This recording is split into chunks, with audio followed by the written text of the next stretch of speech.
No matter what age your child is, you want the best for their future. What do they want to do after graduation? What career path do they want to take?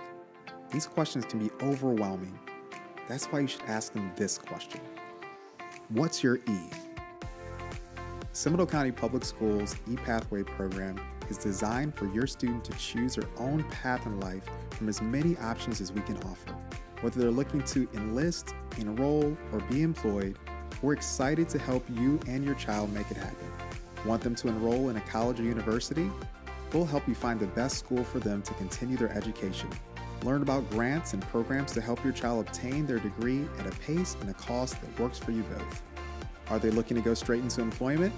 Discover a variety of trades and skills that will propel their future. They can learn aviation maintenance, automotive repair, culinary arts, and more to hone their talents in growing industries. Is your child interested in enlistment? We'll help them find the right path of service, whether it's military, law enforcement, fire response, or EMS. They can serve the community while learning skills that will last a lifetime. What's your E? Explore options with E-Pathways by visiting us online at the link below.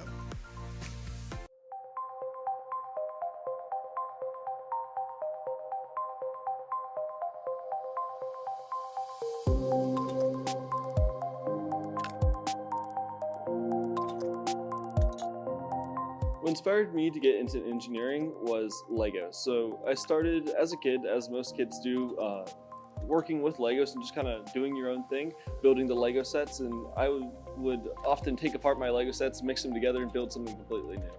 Then in about 4th grade, I was introduced to Lego robotics, which is where you have a actual robot that you could program, and you start with this brick, and that would feed information to Lego motors, and it would all communicate as a system, and you could do a lot of really cool robotic tasks with that. And that was really the start of me looking into engineering. The engineering I'm looking to pursue at first is mechanical engineering. This is what I'm going to go to UCF for, and this is going to be the start of my career. A mechanical engineer can really do anything. They work with a lot of thermodynamics and a lot of vibrations and really just anything that moves. So a lot of fields use mechanical engineering. I want to go past that and specialize into biomedical engineering, which is more along the lines of surgical robotics and medical machinery. I want to develop surgical robots, and with that I need to know exactly how the human body functions and how it functions with robotic systems. Essentially, I'll be able to design a system where a person will be able to communicate with a motor and hopefully improve their quality of life, whether this be through a surgical robot that a doctor is controlling or whether it's a prosthetic that's motorized. I taught Josh his freshman year. He was so good with that inventor material. He picked up on it very quickly. He was ready to jump in and help other students, which I really, really appreciated. And he has carried those characteristics with him as he has moved through the program. And now with his journey moving forward in bioengineering, I can't wait to see what he's going to make with his knee brace and the orthotics that he's trying to produce. The current prosthetic I'm looking at developing is a load-bearing knee brace in which I'm going to take a motor or servo and attach that to the knee, which will enable a person to be able to push past what their muscles currently are able to do, whether that be because of muscle fatigue or osteoarthritis in the kneecap where they're not able to put a lot of pressure on their knee. Current knee braces really only work when walking. There's still a lot of pain when there's extra forces being applied to the knee, such as walking upstairs or standing up from sitting down, things you and I normally don't think about. But for someone that has severe arthritis in their knee, this is hugely painful. The strongest advantages of project-based learning, that hands-on experience that allows you to manipulate that material, really solidifies in the brain exactly how those things work. The thing I would say about this program where it exceeds the most is the more you use it, the more it'll benefit you.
Oh, no, no, no, no. No, she'll be fine. If she...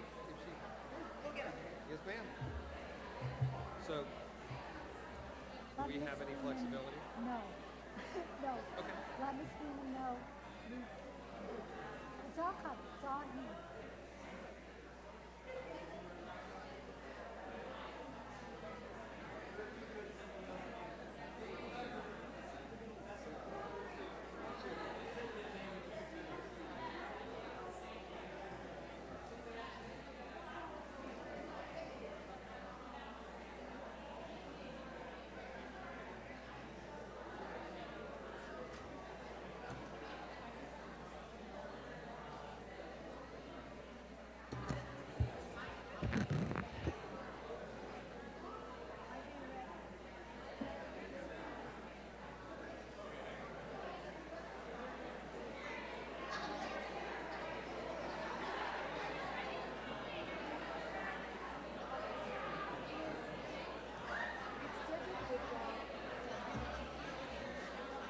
I think so. Yes, that's.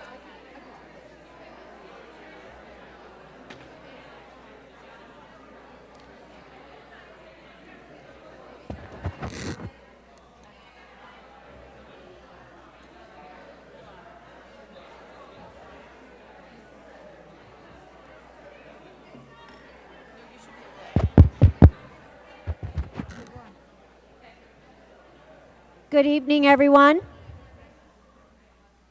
Thank you so much. Appreciate it. Good evening. I'd like to call to order our May 14th school board meeting. And I would like to have Mr. Mike Alba, introduce, he's our Director of Teaching and Learning. He will be able to introduce our wonderful invocator. Good evening, Superintendent Beeman and board members. Thank you so much for this opportunity. It's my pleasure to introduce actually two students that will be joining us to do the invocation. And a special treat this evening, we're going to sing the national anthem as well, along with the pledge. We have two students here. First, we have Victoria Crichton. She's a sophomore. Both these students are from Lake Brantley. And then we have Nairi DeGregory here with us. Thank you so much for both of you for the opportunity to be here this evening. So I'm going to turn it over to you. Right. You're going to be right over there. Thank you. Hi, good evening. I'm Nairi, and I'd like to start off some points about why the arts is important. Firstly, the arts offer a safe space for individuals to express their creativity and allows to build empathy amongst one another, not only amongst castmates, but when stepping into the shoes of someone else. The performing arts also allows for community and the team building. I've created some lifelong friends through the arts, such as Victoria, our cast over there, Friends for Life. Also, arts education creates future artists, art educators, and patrons and supporters of the arts. Another way the arts is very important is that it allows students to mix media. We combine at Brantley, dance, chorus, theater, arts. Can see by our shirt, one of our fellow theater officers created the shirt. And finally, it allows students to gain confidence in public speaking and in themselves to pursue difficulties, whether on the stage or in real life.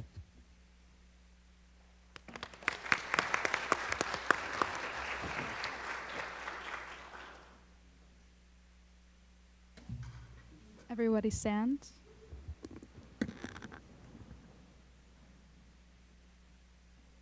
Oh, say, can you see by the dawn's early light what so proudly we hailed at the twilight's last gleaming, whose broad stripes and bright stars through the perilous fight over the ramparts we watched were so gallantly streaming. And the rocket's red glare, the bombs bursting in air, gave proof through the night that our flag was still there. Oh, say does that star-spangled banner yet wave over the land of the free and the home of the brave.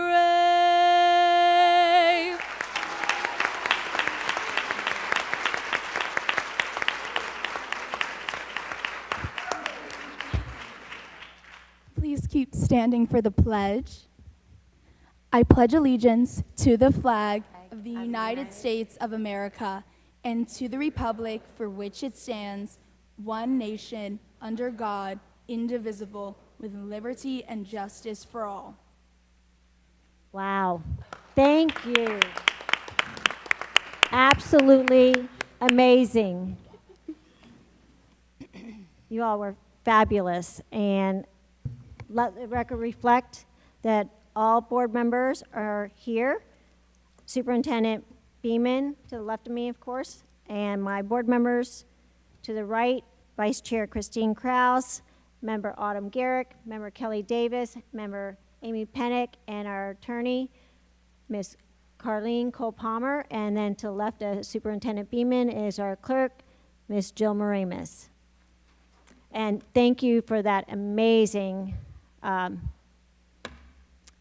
national anthem and invocation, like just amazing. And the arts are extremely critical to us. And you can see some of our amazing art performers over there from our theater. I was blessed to be able to see the Mean Girls performance, and it was absolutely spectacular.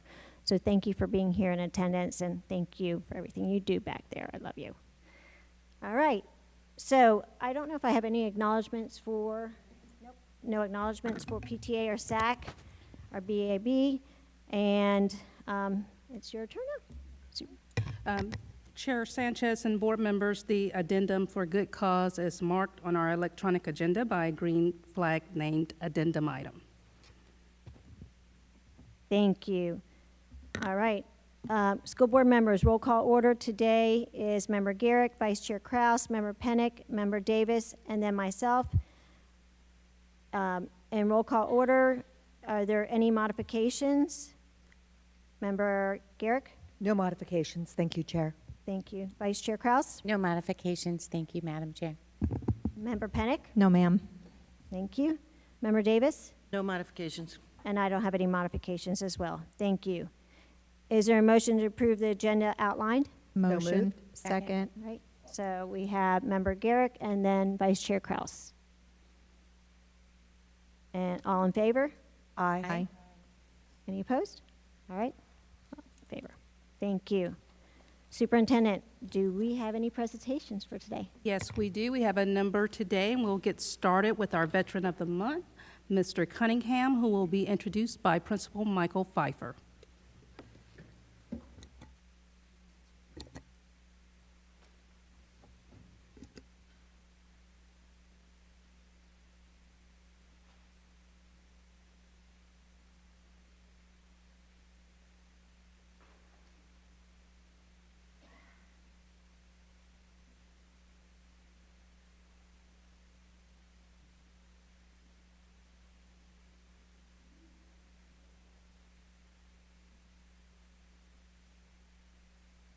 Good evening, everyone. I am Mike Pfeiffer. I'm the principal of Seminole High School, and I'm proud and honored to acknowledge Mr. Calvin Cunningham, Sr. Calvin J. Cunningham was born in Fort Pierce, Florida, and graduated from Fort Pierce Central High School in 1986. He enlisted in the United States Navy in January 1987 at the MEPPS MEP station in Miami, Florida.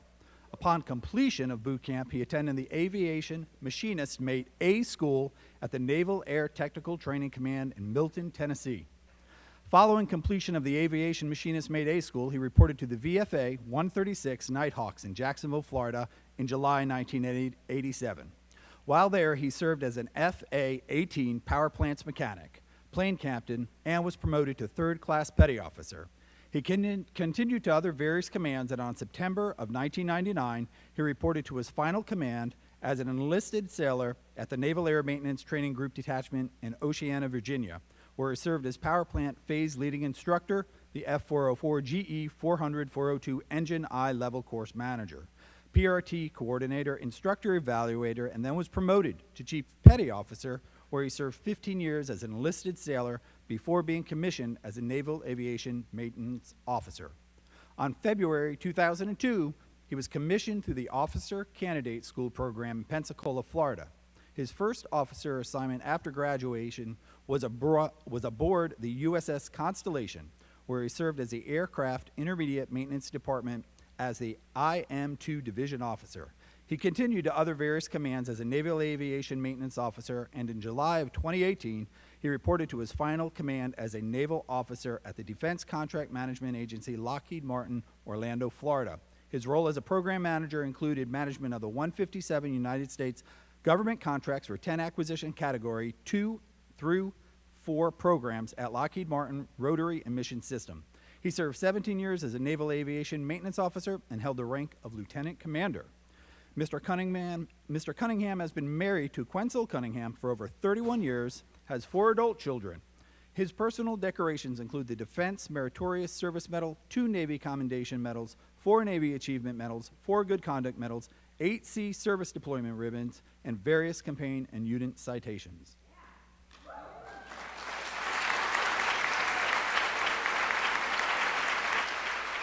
In 2019, Mr. Cunningham retired after 32 years of military service, seeking to continuously serve others and continue to share his knowledge and experiences. In February of 2020, he became a substitute teacher in Seminole County.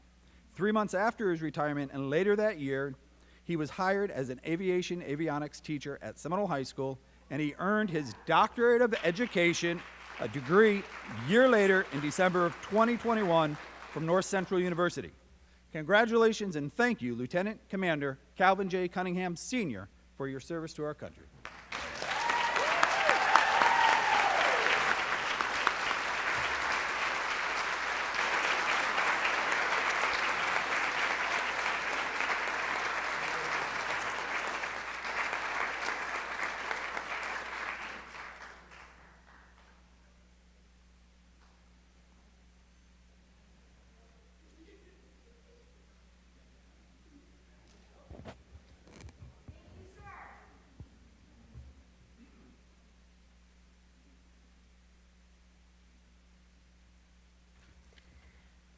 Good evening. Good evening. I'm Jean Van Smith. I'm the Executive Director of the Foundation for Seminole County Public Schools. We could not do our work without amazing community partners, and tonight I'm so excited to recognize Addition Financial for their school debit card program. Through their debit card program, Addition donates 3 cents back every time a customer swipes their card, and those pennies add up because this year they're donating over $17,000 to support education in Seminole County Public Schools.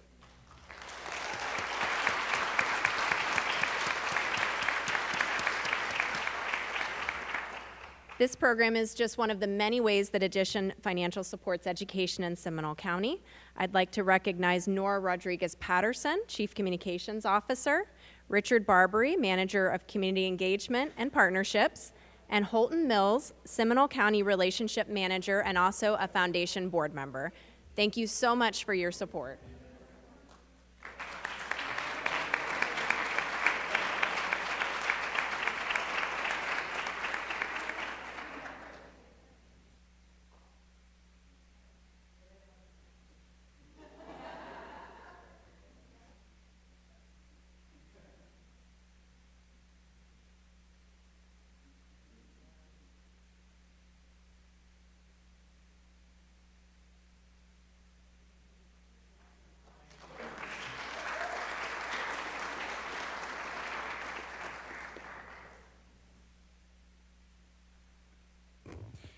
Good evening, Chair Sanchez and members of the school board, Superintendent Beeman, and distinguished guests. My name is Catherine Cernkovich, Communications Officer for Seminole County Public Schools. The Community Ambassador Program is an opportunity for community members to get a behind-the-scenes look into the various facets that make our school district run and what it takes to become an A-rated, academically high-performing public school district. Ambassadors learn about the operational needs, including things like district budgeting, school safety, transportation, career and technical education, and school choice opportunities, as well as what it takes to make the school day happen for over 63,000 students. The participation of our community ambassadors signifies their commitment to learning about Seminole County Public Schools, and they recognize that it takes all of us working together to be successful. We're so thankful for the time that these individuals have invested in learning about our district, and we look forward to engaging with them to gather their feedback and thoughts on future initiatives. So at this time, it is my distinct pleasure to introduce the graduates of our 2023-2024 Community Ambassador Program. When I call your name, you'll go greet the board. Jessica Barrera.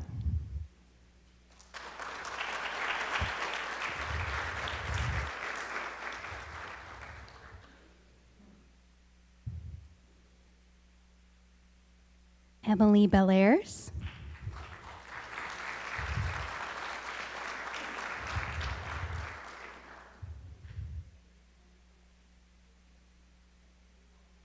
Come right over here. Yep, and then we'll do a big group photo. You're gonna come hang out with me. And I'm gonna take a really quick second. I hope I don't embarrass you, Mr. Bowman. Eric Bowman is here, and it's his 19th wedding anniversary. And if that doesn't say dedication, I don't know what is. So please thank your wife for sharing him with us. Get roses on the way home. And please thank her for us. Wayne Bowen.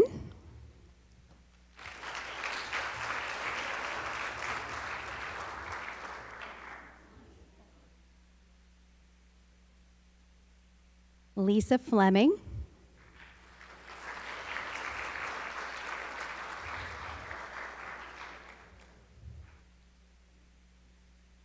Rob Furrow.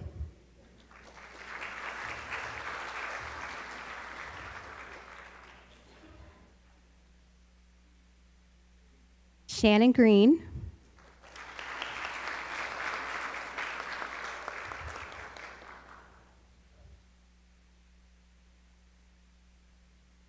Tiffany Hughes.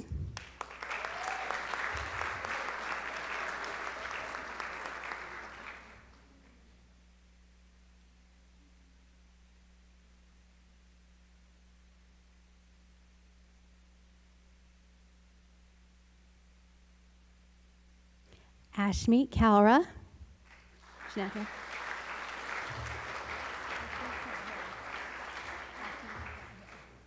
She's not here. Shobita Kapoor.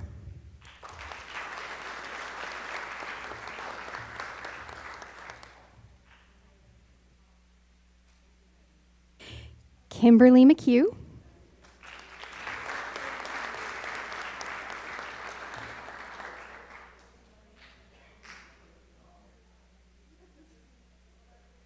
Kiera Mitchner.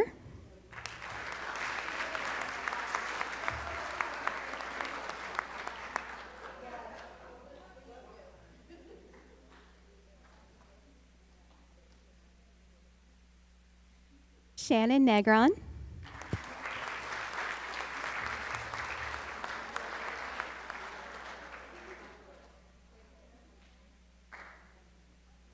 Amy Phillips.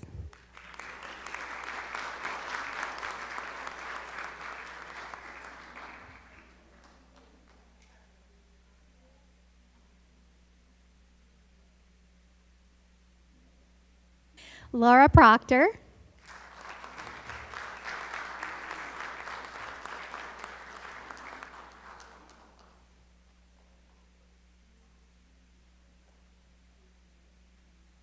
Amir Robinson.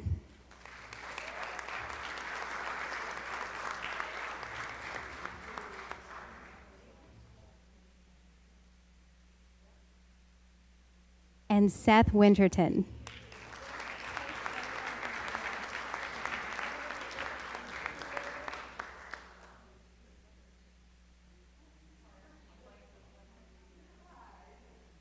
Congratulations. Let's go ahead and come up front for a group picture.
All right, good evening once again. Thank you so much for providing us this opportunity just to share with you the positive impacts that the arts have on our students. With me here this evening for our presentation is Miss Mary Lane. She is our K-12 Electives and Fine Arts Specialist.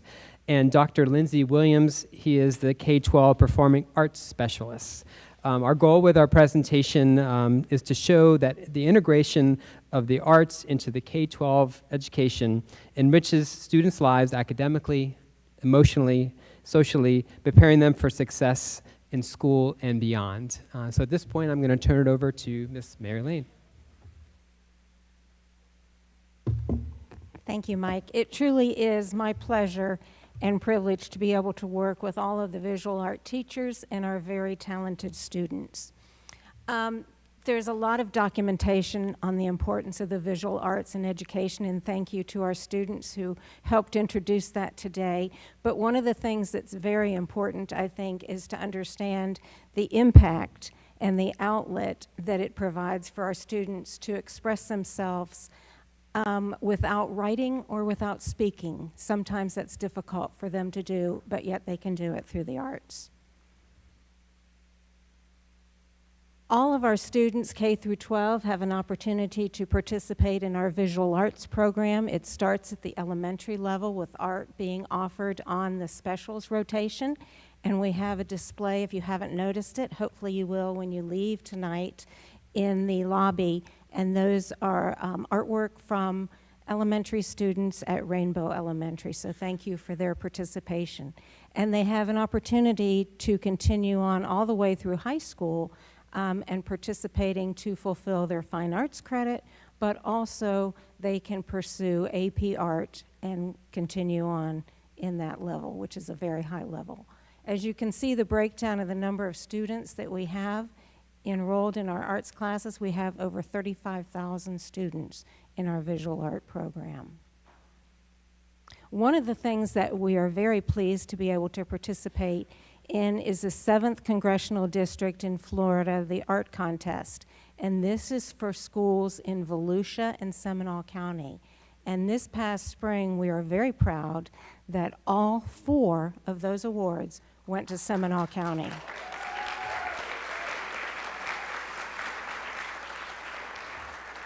The pictures really did not do justice for the artwork that was selected, and those pieces of artwork will be displayed in Washington, D.C. and the local congressional offices for a year. We also have the opportunity, and we love the opportunity, to showcase our students' visual arts in local festivals, art shows, and also at the Orlando Museum of Art. And just to stress the impact of the art, the earth without art would just be, Dr. Williams?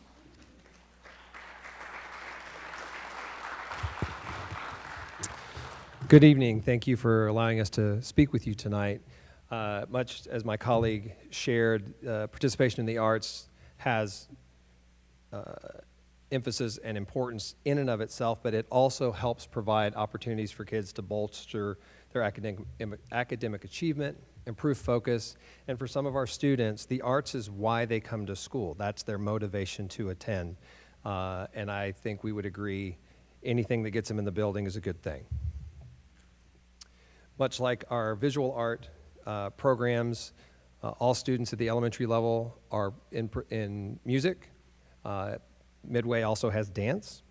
And then we have, it can go all the way through AP Music Theory. We have bands, choirs, orchestras, jazz ensembles, dance ensembles, theater troupes throughout our county that all perform at a very high level.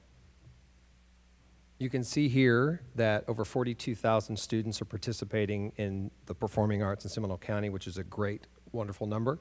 You can see the breakdown there. We have several events that happen throughout the year that are county-wide events. Many, if not all of these, actually all of these are supported by our foundation. We started the year this year with the second time that we sent all 5th graders to the Orlando Philharmonic Orchestra's Young People's Concert. We bused all kids to the Dr. Phillips Center, all 5th graders. It was a once-in-a-lifetime experience for them, and some of our board members were able to attend. It was really pretty amazing. We have an all-county choir. We've auditioned middle school choir and high school choir. These students represent roughly the top 6 or 8% of all singers in Seminole County. The Dee Dee Schaffner SCPS Marching Festival, this was the 47th year of that festival. The picture initially you saw is all 1,250 students on stage, on the field, playing the national anthem. We also have all-county honor bands, again, auditioned, middle school and high school honor bands that represent an even smaller top percentage of our students because we have more participants in bands in our county. String Day is a super fun day. That first picture, that's 350 plus students and faculty. We played Ode to Joy by Beethoven, a version of Ode to Joy by Beethoven. And we have new string programs starting in our elementary schools, the 2 new string programs this year, so that's a great thing. And our elementary music festival is an absolute joy to attend. 29 of our SCPS elementary schools participated, nearly 200 kids divided in 3 different groups. So Florida Music Education Association has a professional development conference every January, and our students audition to be a part of the FMEA All-State Band Orchestra Choirs, they're jazz ensembles, and elementary ensemble. And you can see we had 85 students represented Seminole County. For the band, to put that in perspective, the students in the All-State Middle School Band and the students in the 9-12 High School Honor Band represented 10% of the entire band. So against thousands upon thousands of Florida students, we got 10% of that band populated.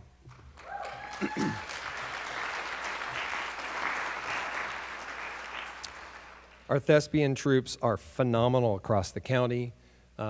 Numerous events. When scholarships are awarded, our students generally take all of them, which was the case this year again. We had quite a few events that qualified for the State Thespian Festival, and the top possible award is the Judge's Choice Award, and 4 of our events were awarded that at the State Festival. A week and a half ago, the Dr. Phillips Center 10th Annual Applause Awards were announced. Several of the students you're about to hear were nominated, and we actually have 2 members of the winner's circle, as it were, with us here tonight. Jules, who's over here.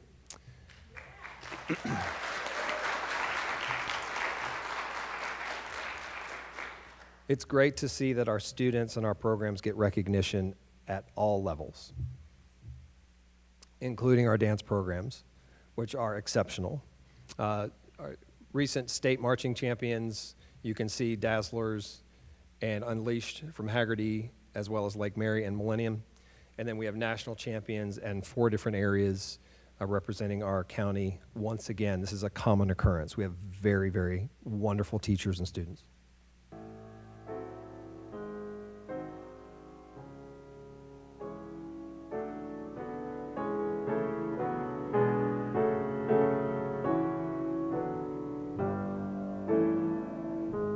For me, my art is a way for me to make a commentary on a lot of things in society. I definitely like using my art to convey both positive and what needs to be worked on in the world. It's just given me the freedom to express myself in more creative ways and with more materials than I ever thought I'd get to do. The arts are basically the core of everything that I do.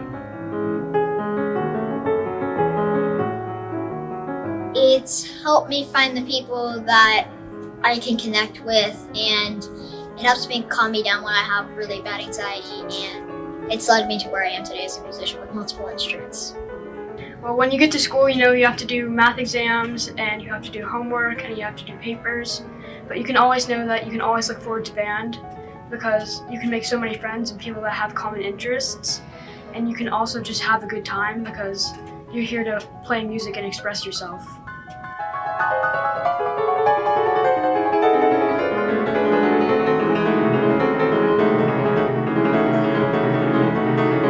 Dance and the arts have taught me to express myself through movement, but also to be myself no matter what. Dance is important to me because it lets me express myself in a better way, and it helps me be more open to others out of dance. Not only does dance help me with expressing my emotions, but I learn life skills that I can take with me, such as discipline, dedication, collaboration, and work ethic.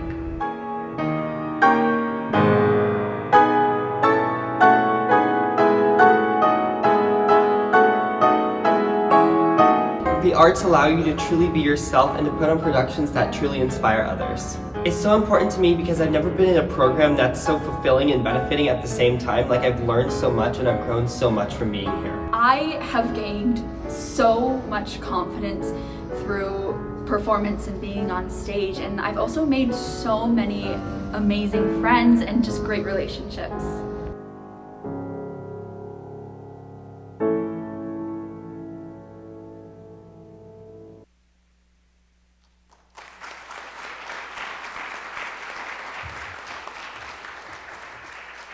Well, certainly all this achievement wouldn't be possible without a lot of people coming together. So I wanted to just to express some appreciation, certainly for our school board for supporting the arts, and not only financially, but also attending many of the events. I think I've seen just about all of you there at all the different events. Our superintendent, our deputy superintendent as well. Certainly our leadership team is also in many of these events and encouraging those schools to ensure that the arts is not lost, and all the other scheduling that needs to take place. Certainly the school-based administrators, which support those all the events and are there. The faculty and staff are phenomenal, and thank you for all the time and effort and hours they put into supporting our students develop their schools. And certainly we have many community sponsors that help us fund different activities throughout the year, and certainly that wouldn't be possible without the foundation and all their support. So thank you for the foundation for what they do. And then I would just thank you for the students that performed. For those that here earlier, got to hear the saxophone quartet. What a nice treat that was, and again for our invokers as well. But we are going to finish off this presentation with something a little bit different with a performance. So I'll have Dr. Williams come and introduce the cast. So we do things big here in Seminole County. So we're going to finish with a performance, and we have a wonderful treat of having the cast from Mean Girls that Sanchez saw at Lake Brantley High School. Could you come on out? Place the mics, please. Just so you're aware, the students that are about to enter the stage for you were awarded $51,000 in scholarships from the New York Conservatory.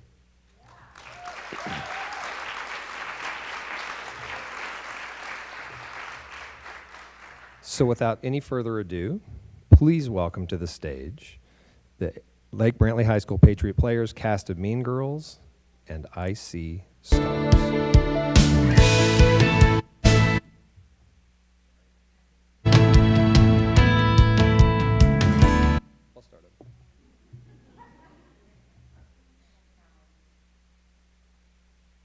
That was a Lindsay problem.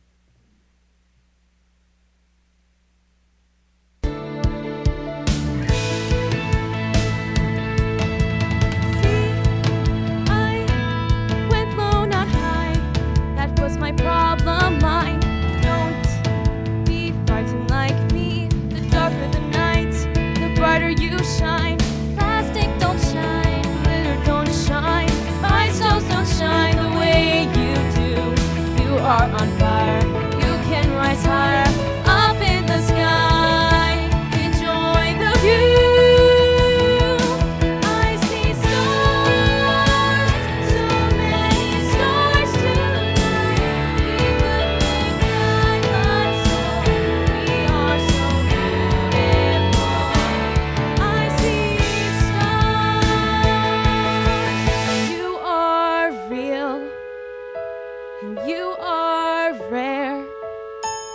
Want to say, I see you there.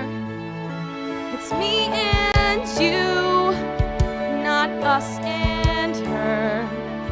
If we knew how strong we were, we say what we are. Say what you are.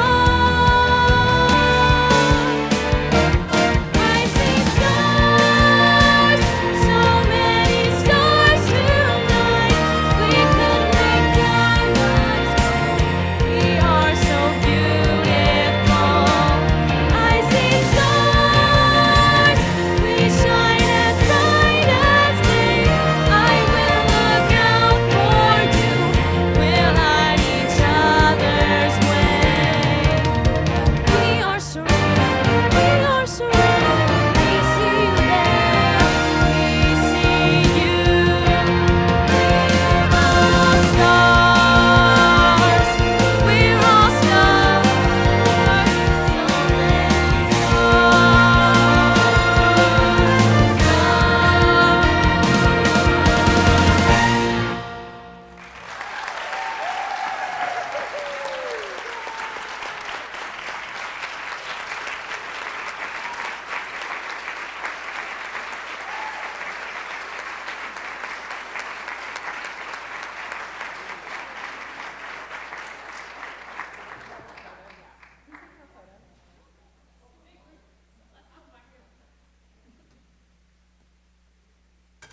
This is actually a green form. Okay. Okay.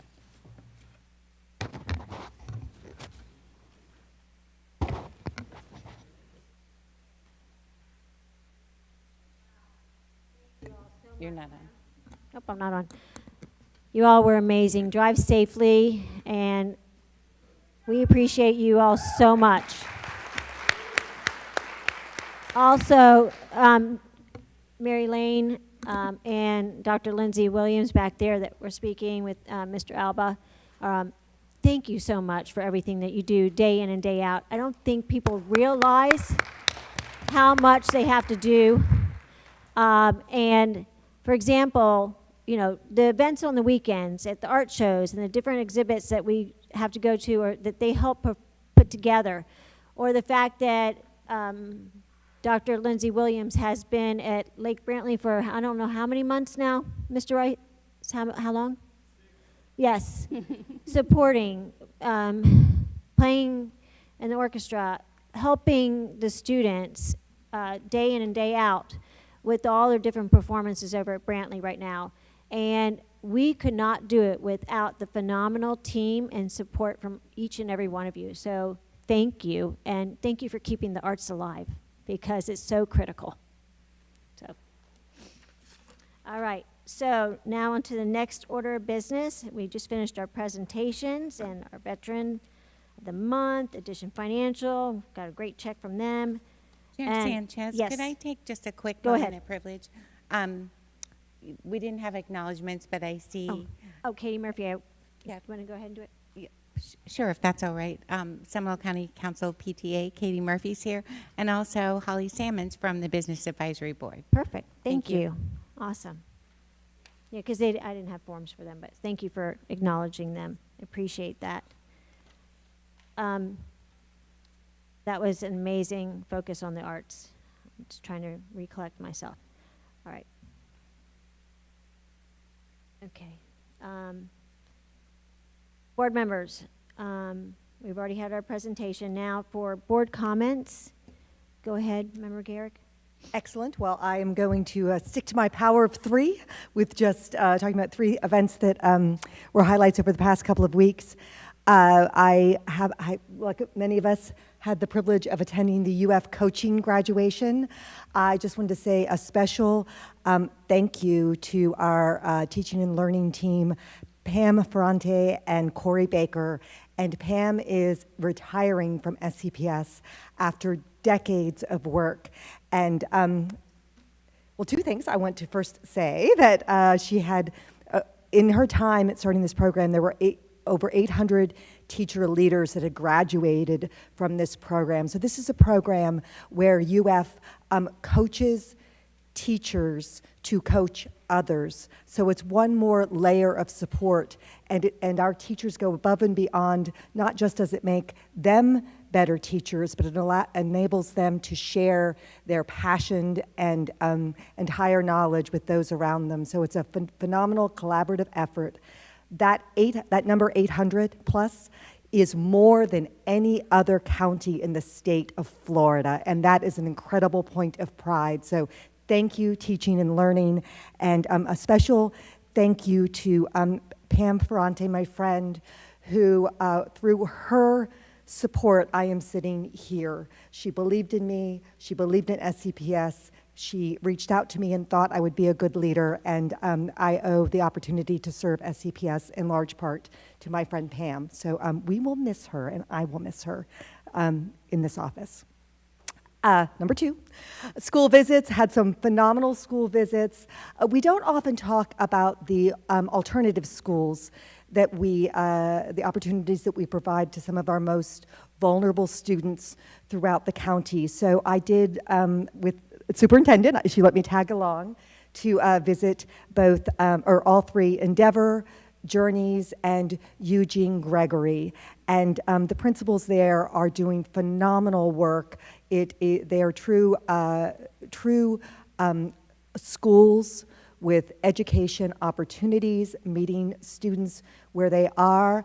In the words of Debbie Bidwell, the work that she does, there are high expectations, high support, and lots of learning going on. And I wanted to share a poster that's at Eugene Gregory that Principal Garnes says sums up their work there.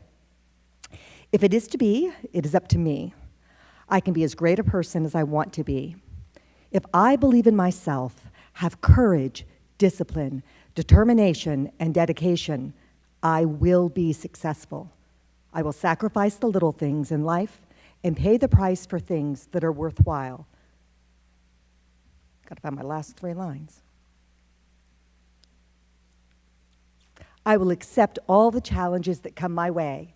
If it is to be, it is up to me. And finally, number 3, this is graduation season. So we are kicking off with Haggerty High School, is that correct? So from a little crosstown rivalry, my 3 daughters were OHS Lions.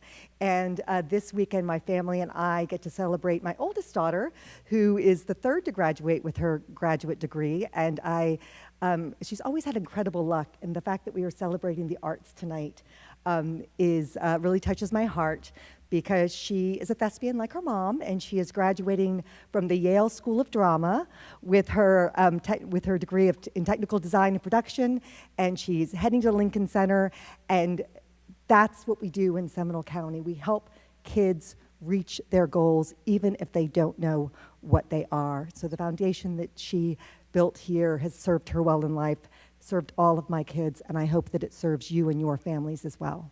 Awesome. Thank you so much. Thank you. That's hard to follow. You're a hard person to follow. Our district has been swarming with activity. All of us have been on school visits, the superintendent, celebrations up and down. We had the Read to Lead and Battle of the Books, phenomenal participation with that. Seminole County Council PTA hosted a gala. Katie, it was the 50th anniversary? 60th anniversary, and we all attended that. It was a phenomenal event. Latinos in Action senior recognition, and one of my most favorite events, Take Stock in Children graduation. The foundation provides not only the mentoring to get these kiddos across the finish line, but also provides a 2-year scholarship to Seminole State College, and their stories warm your heart, and I'm just proud of all of these students.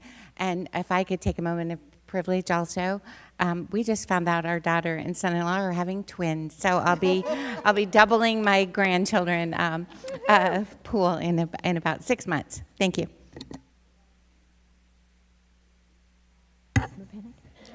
Yeah, I'm not following that. I got nothing other than there's 8 days left of school. And so to all of our teachers, I wish you the most thanks of getting through this year. To all of our staff, thank you. To all of our students, keep working. You have 8 days, and then you can enjoy summer. And then parents, they're yours. So that's what I got. Member Davis? I don't think your mic's on. There was a few art things that were very nice. We went and saw Cinderella over at Midway Elementary School. Oh, yes. Where we were served dinner, and the students were unbelievable. They came and they surrounded your table and they put everything down at one time, and the music was great, the acting was great. And this is elementary school, and that's one of our magnet schools. So, time to consider, if you like art, get on that list. The other thing we went to was, I went to Lake Brantley with Amy Pennick. Was it Winter Springs? Yeah, Winter Springs. It was the senior art show, and they had a bunch of their arts displayed outside.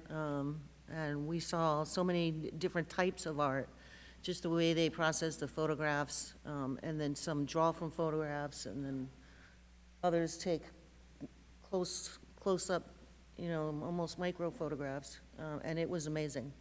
I think we had a good time. And then I just wanted to thank everybody for a wonderful year. I think getting down to the end is kind of sad. I know the kids are all excited. They want to go do something for the summer. But it feels kind of sad. You know, they're moving on another year, and they're getting a year older, and some are leaving us. And, you know, hopefully we can be joyous for them because they're definitely ready. But I just want to express it's happy and sad at the same time. But thank you all for all of your contributions to get our kids where they are now. Yes, we're now on the home stretch, and of course, there's always hiccups here and there, but for the majority of everything, it's been phenomenal. And I will say that there has been so many amazing programs that we've all had an opportunity to see, that some of them have already mentioned. On Saturday, I had an opportunity to be with the Historical Society, Seminole County Historical Society, and looked at, I visited the museum in Sanford not too long ago, and I was able to pick up the historical marker sites, and they have this book located at the Museum of Seminole County History. That's off of Bush Boulevard in Sanford, and they're getting ready to do some more historical markers coming up soon, so keep in touch with seeing all the wonderful things that are located in our county, because there are many different things in there. The curator was taking us around, and we had an opportunity to see and purchase so many of the different books. I also wanted to share with you that the Museum of Seminole County History is actually doing, and I believe it's filling up pretty quickly, they have an adventures and board gaming summer camp at the museum. It's filling up. There's different dates. I'll leave it here for anybody that wants to scan the QR code, because they have different ages from age 8 to 12 and then 12 to 16. For a week, it's $125, but they play the games while exploring the evolution of games from ancient Egypt into the modern day. And so this is a really good camp if you have not signed up kids for camp yet, because there's so many different ones. Like at the zoo, I have my zoo board meeting tomorrow. They're filling up pretty rapidly as well. Also, this event is with the Bronner House Museum of History. Facts, the grand opening with a tour that features a collection of historic African American artifacts. It's not going to be celebrated on the June 19th, like the Juneteenth celebration. It's actually going to be on a different day, but they're going to still acknowledge it. They're going to have fun activities, food trucks, entertainment by singer Maria Olivia, and of course the Juneteenth meaning and relevance of American African culture, and so much more.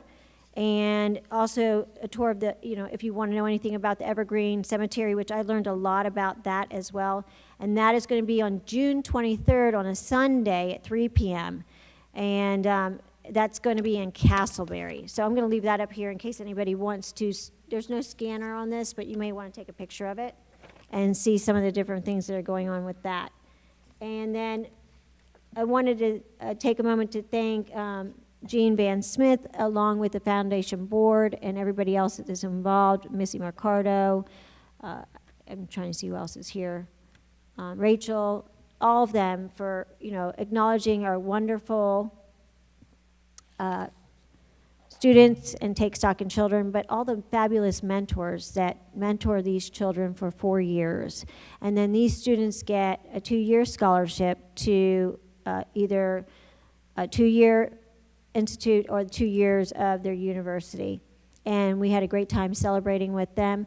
But then we also did an event at Rock and Brews one evening to thank all of our wonderful sponsors and everybody that helps us through the foundation. And a lot of things go through the foundation. Our foundation supports us in so many different ways. And if you ever want to help out, like for example, donating to Tools for Teaching, our Tools for Schools, and our teachers, an average teacher spends over $600 out of pocket. And I will tell you that's actually low, because in my classroom I would spend way more than that, and a majority of teachers spend way more than that. And now you can go to the store and shop free, and people donate money or products. We even get things from Joanne Fabrics, Michael's, a ton of different things. Even magazines, like so they can cut out adjectives and adverbs and different things like that. So things that you think that you may not use anymore, or maybe you have an extra backpack at home that you don't want, you can always drop it off and we'll make sure that it gets over there, because our students always need so many different things. We want to make sure that our children are set when school begins and they have everything that they need to start school and that they don't feel left off. And of course this summer is our last summer with our ESSER funding that we have, and so all of our schools will be using, all campuses will be open in the month of June, and July they will be off, but it's a lot of fun, and thank you to all the team members that have put such phenomenal programs together to make sure that our students are able to catch up and do what they need to, but also are engaged and have enrichment activities, and anybody that hasn't had a chance to sign up, make sure that you do so if your child is attending the summer programs. And like everybody was saying, we have so much to be thankful for in the different Rotaries. We did our Rotarian Awards, and we had quite a few students from all of our schools, and they're the Rotarian Rising Achievers, and they receive money. And if you haven't had a chance to check out all the different scholarships that are out there, there are millions and millions of dollars worth of scholarships that are never even touched. And I say this all the time, please check them out, because they are all out there and available for so many, even for teachers. Grants for great ideas, but also teachers, there's scholarships out there as well for you too, that you can reach out to if you want to do something special in your classroom. I know when I was in the classroom, I used to do the same thing and reach out and get those different grants or scholarships that are available. Just type in the search bar and look for it. Also, I wanted to mention that there's a great site for the summer. I know a lot of students come home and they say, Mom, I'm bored after 2 days. And you're like, what? And you know, you're trying to find things to fill them in, do during the day. And you know, a well-balanced child, of course, is what we want. Not too much technology, definitely not too much of this or TV or anything like that, but there's a site called Dogo News, and I used to use it in my classroom, and it's amazing. A lot of teachers still use it. It's dogonews.com. It's related to whatever grade or age-appropriate level. It even goes down to 2 years of age, all the way to college level. And the curriculum that they have in there, science, social studies, performing arts, music, you name it. They have the underwater city, the hotel in Dubai. And then the kids can do research on it and they can learn about it. You can have them share it at the dinner table and discuss conversations. Have open-ended conversations with your kids and make sure that they're communicating with you and dialoguing with you back and forth, and because that's the key in making sure that we have family time. And vocabulary, remember, that's extremely important. Since this is our last meeting before the summer begins, I just wanted to make sure I reiterate, when you're reading novels with the students, take the vocabulary words, put them on the board, on the refrigerator, and have everybody play charades, pantomime the words, because they'll remember a word a lot longer if they actually have to draw a picture of it, you know, enjoy playing charades or pantomime it, because that's how they remember, and then they dissect the word from there. So make it fun, make it engaging, and just like you should be doing in your classrooms as well. Thank you so much. So that's the end of my report, because I know that we have so many other things. Oh, and I wanted to also say thank you to the PTA for doing an amazing gala. This was our first one that we had that was for our 60th anniversary, and it was absolutely fantastic, and so many great awards went out. So I know Katie over there, thank you, and Shelley and everybody else. Last night around 10 o'clock we finished our scholarships. I'm on the state scholarship board, so the scholarship committee finished theirs, and we'll be giving them out at our convention this summer. All right, thank you. All right, now to the next item. It's now time for public comment. Vice Chair Kraus, can you please read this statement? Yes, thank you. Policy 0169.1, public participation at board meetings. The purpose of the public participation segments of the board meeting is to allow the public to address matters within the board's jurisdiction and not to resolve individual grievances or disputes. Public comments related to education, the board agenda, and the district are welcome and encouraged, but public comment segments are not forums to engage in personal attacks against school system employees or board members. To maintain orderly conduct, the public comment section of the meeting may not be used as open forums to discuss matters unrelated to education, to support or oppose candidates for public office, including presentation of political and/or campaign issues, announcing candidacy and/or campaigning, or to engage in commercial speech, attempting to sell a service or product to the board or the public. Nor are they forums to address matters involving disciplinary actions of any kind, pending claims, complaints, or litigation against the district or district personnel. Public comment segments duration are as follows. Agenda items limited to 3 minutes. One group representative speaking on a proposition, a maximum of 6 minutes. The speaker must remain on topic for the agenda item proposition. Non-agenda items limited to 2 minutes. Speakers shall direct their comments only to the board and may not address the audience or other speakers. No speaker may yield his or her time to any other person. Generally, substitutions of speakers will not be allowed. Thank you. Thank you. So we're doing public comments for agenda items first, and it would be Emma Roy first, and then Nina Sandberg after that. Thank you.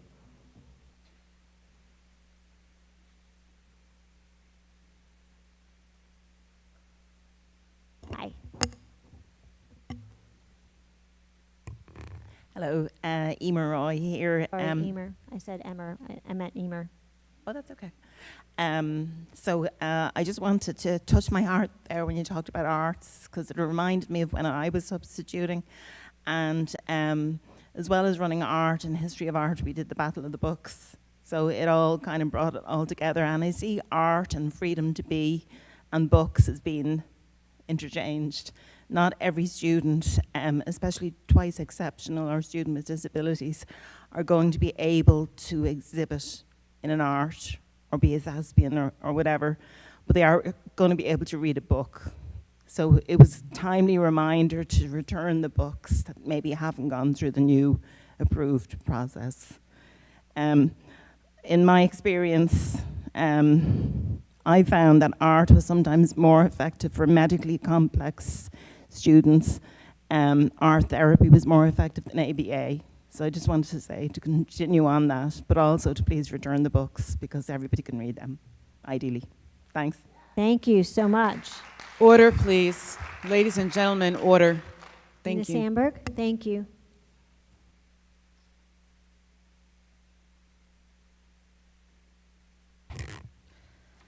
I'm Nina Sandberg, and I represent the peasants. I don't ever want to hear you virtue signaling about equity, diversity, and inclusion ever again, as it is all a lie. Persons who are in charge of this school system live with a silver spoon in their mouths and could not care less about equality, equal opportunities, fairness, inclusion, diversity, or any of that. In Seminole County, the senior bash is only for some seniors, the richest seniors, and all the other seniors can go pound sand. They get nothing. Apparently, only the first 200 or so seniors who can come up with $115 get to actually participate in the senior bash. The rest of the seniors get nothing and had better like it. The event planners do not even plan for the entire senior class. Even if your parents can scrape together $115 for you to go to the senior bash, if you were not one of the first, 200 or so students to turn in this money, you get nothing. You get nothing because the persons who organized the senior bash did not bother to book enough seats on the buses for the entire senior class, and also did not bother to reserve enough tickets for the entire senior class. In addition, they chose a senior bash destination 2 hours away. So a whole lot of seniors get no senior bash at all, even if they can manage to come up with a whopping $115, and no one cares. Forget about the poor kids. It's as if they don't even exist. I personally notified all 5 school board members and our superintendent that this was happening with the senior bash, and none of you cared. None of you intervened to fix this problem before a whole bunch of seniors were simply denied any senior bash at all. You just blew it off like you blow off so many problems in this school system. Our superintendent makes $200,000 per year and cannot be inconvenienced enough to make sure that all SCPS seniors get a senior bash any more than she could be inconvenienced last year to make sure that all juniors and seniors got a prom last year and got admitted to their proms. I wonder how many seniors do not even get to walk in their graduation because their parents cannot come up with your exorbitant and ridiculous graduation fee. This is a public school system. The key term here is public. It is also supposed to be an inclusive school system, with inclusive being another key term. Thank you. Thank you. Order, please. Order. All right. Superintendent, do you have any recommendations, the consent agenda? Yes, I do. That the consent agenda be approved as presented. All right. Is there a second? Okay. All in favor, say aye. Aye. Any opposed? All right. Motion passes unanimously. Thank you.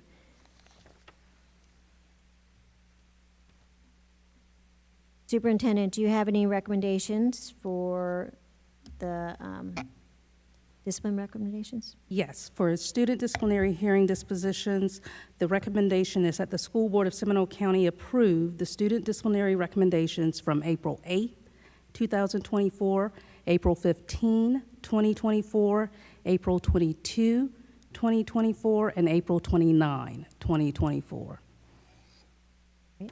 Motion. Motion. Second. All right. All in favor, say aye. Aye. Aye. Any opposed? All right. Motion passes unanimously. Thank you. Superintendent, and actually, does the recommendation for, do you have any recommendations for the textbook adoptions? For new business, absolutely, Chair New business. Sanchez. Thank you, sorry. And there's going to be 4 recommendations for 4 different processes. So we will start with that the School Board of Seminole County adopt the instructional materials recommendations of the Science Adoption Committee for Advanced Placement Biology and authorize the superintendent to purchase the committee's choice. So moved. Second. All right. All in favor, say aye. Aye. Aye. Aye. Any opposed, say nay. All right. Motion passes unanimously.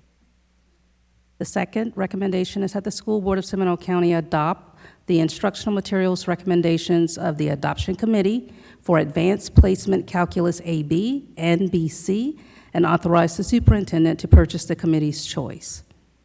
All right. All in favor, or motion? Motion. Second. All right. Second was Kelly, Member Davis. All in favor, say aye. Aye. Any opposed? All right. Motion passes. Superintendent, go ahead. Third recommendation is that the School Board of Seminole County adopt the instructional materials recommendations of the Science Adoption Committee for Advanced Placement Chemistry and authorize the superintendent to purchase the committee's choice. Is there a motion? So moved. Second. All right. All in favor, say aye. Aye. Aye. Any opposed? All right. Motion passes unanimously. Thank you. All right. Last one. That the School Board of Seminole County adopt the instructional materials recommendations of the Science Adoption Committee for Advanced Placement Physics 1 and 2 and authorize the superintendent to purchase the committee's choice. Is there a motion? Motion. Motion. Second. Second. All right. All in favor? Discussion. I'm sorry, any discussion? All in favor? Aye. Aye. Any opposed?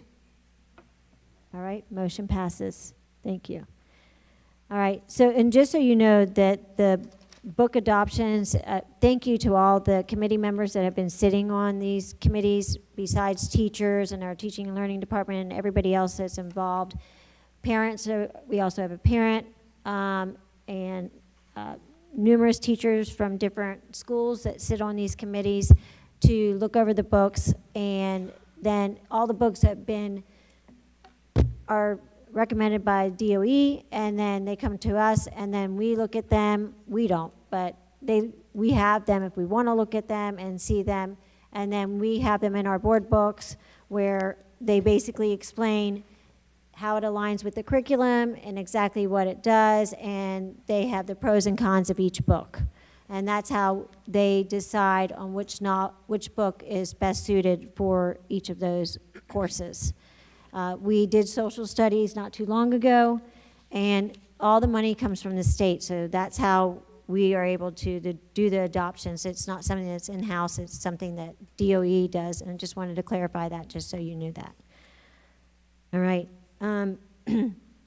Now we're ready for superintendent's report. And Chair and board members, my report is read only and it's included in the book. Thank you, Fabulous. Superintendent. Right. And now we're ready for board committee updates. I had the BAB, Business Advisory Board meeting. We have a member here tonight, Ms. Sammons. So it was the end of the year, sort of a wrap-up of the breakfasts that they've had this year. And we do have a couple of openings on that committee. So if we have any business leaders that would like to serve, it is at the pleasure of the superintendent. But please feel free to reach out. We are looking for some more folks to round out that group. And I would like to welcome, we have Ms. Sandy McPherson has just joined us. She is the Director of Communications at HCA in Monroe Hospital. So I'm glad that we've got her expertise on the board. I unfortunately missed the District 2 Sanford meeting. We had another commitment, but I did want to say a special thank you to Commissioner Wiggins, who every month opens up a panel of the leaders of Sanford and Seminole County at the Velma Williams Center, and he has a number of resources. We see our friend, educator, enthusiast, Mr. Bentley is there and keeps us informed of all things going on throughout Sanford and the greater Seminole County area. So it is a great resource. It is generally simulcast, and Mr. Wiggins, in addition to being a commissioner in Sanford, is also a teacher and a proud young men of excellence teacher. So I wanted to, I don't know if we mentioned that earlier, but the young men and women of excellence promise and distinction had an awards ceremony for their seniors a few weeks ago, and we were able to go there, and we'd like to say a special thank you to Robert Guy and all of the sponsors of that program. It's an exceptional leadership program, which is at many of our schools throughout the county. And then the superintendent and I had an involved meeting, and so I ran over my WebEx with the Central Florida School Board Coalition, and so I did not get to see that WebEx, but I believe you all have gotten the minutes that were sent out, as well as the videos. It is a very informative. I had a chance to just run through the slide deck a bit today.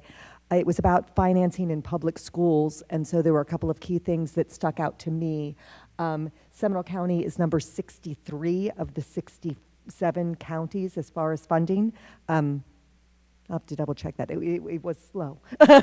So it's just interesting to look at and see where other counties are able to have additional resources. Some of that is based on the taxes, the tax base. Monroe County, having beachfront property, is the wealthiest, so they have a per student allotment of about $12,000, and ours is about $8,000. So I just want to commend our staff, our teachers, and all the powers that be for continuing to to serve our students so well. I really appreciate your resourcefulness, and looking forward to reading through the report and finding out more details. And if we can have any great ideas or epiphanies of how some other schools are doing things, school districts are doing things in a more efficient way, we will certainly look to them for answers. So that is my report for committees. Thank you. You're welcome. Thank you.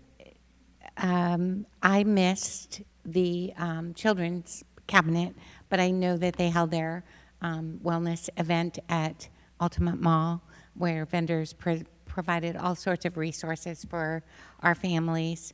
And my other committees, I have one more, and then we're pretty much off for the summer. But I wrote a little note for our teachers, if I could take privilege and read that.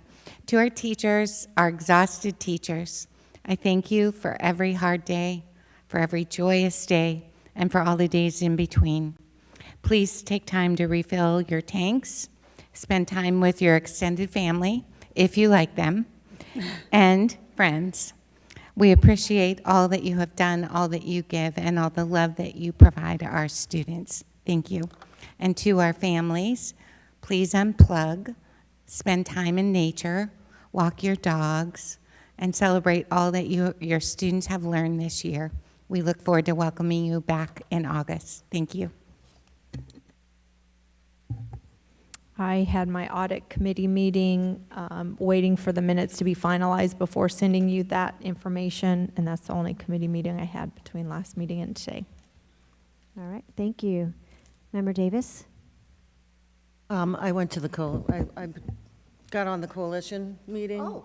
Yeah, we're very down at the bottom as far as the funding that we get for our schools. They were talking about the millage as well, and they were talking about how we need to get people out to vote for that as well.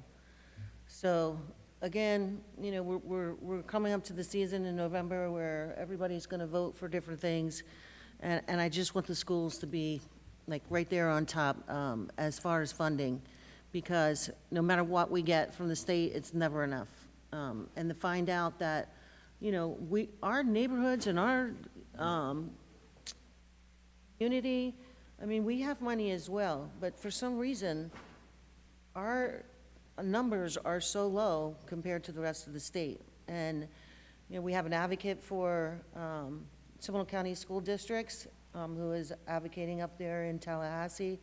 The coalition has another advocate that's advocating for more of the Central Florida area. But we need people to tell our legislatures that we need money for schools. All of the programs that we provide for our students cost money, and there are so many career paths that you can take. There are so many different kind of courses that you can take if you want to do advanced placement, IB program, you want to do dual enrollment, you want to learn aviation repair, mechanics. All of these things on these choices that we provide our students cost money. And sometimes we can get a grant from our wonderful foundation who works diligently to try to get donations and companies and ordinary citizens to donate. And a lot of those donations go to something specific. They're not usually these generally funded money that we can use for anything that we want. We need the legislature to allow higher pay for teachers. We get our money for teachers from the government as well. And the funds that we do get, again, I have been so surprised to find out in the last year and a half how many things you want to do with it, but it's designated for one certain thing, and we have to follow that.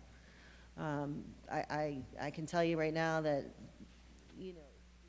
directions come from the state.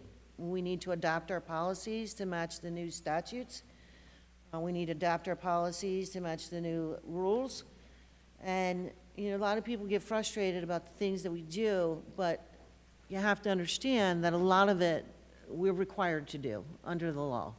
And whether the legislature came up with it, or the governor came up with it, or if some federal agency came up with it, then we have to follow the law.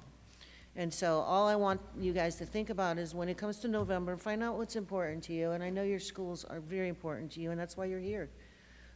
So you talk to your neighbors about the millage rates, talk to your neighbors about calling your legislatures, because we want to continue to be able to do all of these different varied things for our students. You see, some of our programs, our art programs, they cost money.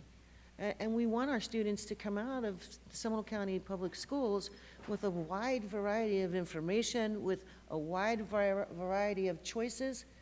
And I think that we do our best to provide that. We have amazing programs and amazing teachers, amazing administrators, an amazing community that's worked together this entire year for one goal, and that is to give our kids the best education they can and to give them options when they leave here.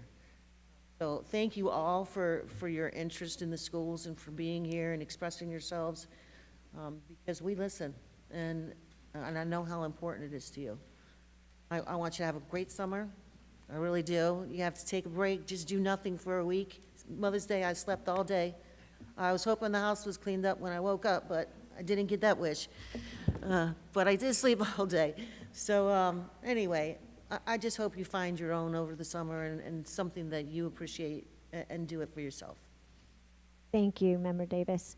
And for my report, the zoo board meeting is tomorrow night. I wanted you all to know that the evening zoo experiences, Sunset at the Zoo, is starting every fourth Friday of every month until September.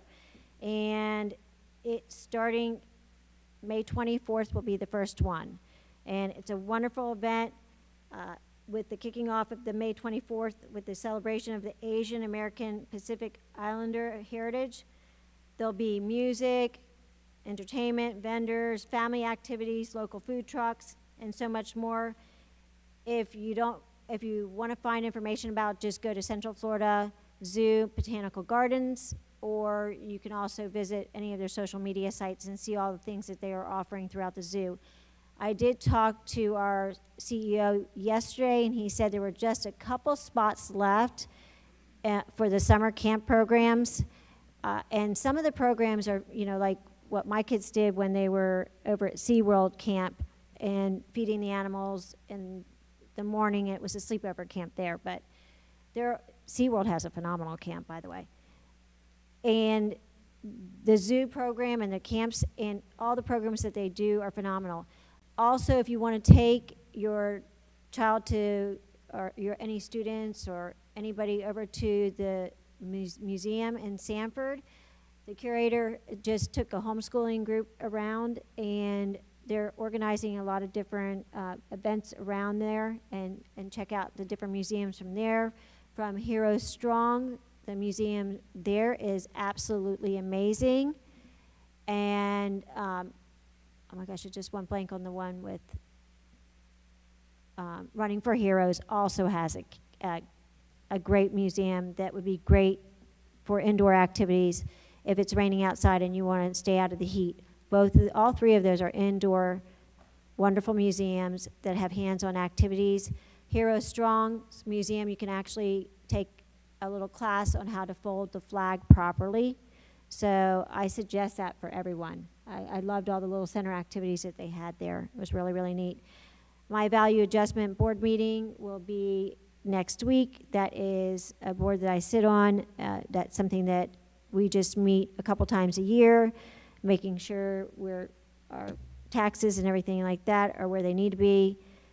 Florida School Board Association Conference is coming up. We will be heading to that in the middle of June for 4 days. And we're looking forward to a wonderful 4 days with learning, borrowing, and sharing ideas from other school board members, just like you would do as teachers, beg, borrow, and share ideas as well. PTSA convention, that is coming up as well. That is in June 2. And there'll be a lot of different events there for that. Other than that, I don't have any other committees to report on for the remainder of this year. And now it's time for our public comment, non-agenda items. I do want to stress to everyone that please remember that it's really important not to call out any names or say anything that's, just think before you speak. We're listening to you, we're hearing you, but we would prefer you to speak kindly. And if you end up going over your 2 minutes, we will have to stop you, but you will be able to turn in anything to us, and you would give it to the clerk, and then she will email it to us so we have a hard copy of it. So if your speech, if you have it and you want to rewrite it or whatever you need to do, you can always share it that way if you feel like you're going to go over your 2-minute time frame, okay? And I appreciate you understanding that and making sure that we're kind, considerate to each other, just like you would want in everyday life as well. So the first one, and I'm going to call up in threes, this way we're ready to go for the next one. So Gabriella, is it Prado, okay. You're first. Then I have Jessica Lucier. And after that, I have Katie Claxton. Those are my first three. And then after that, up on deck will be Sierra McNulty. Can't tell if that's 2 T's or LTY. Thank you. And you guys can stand right over there. Thank you.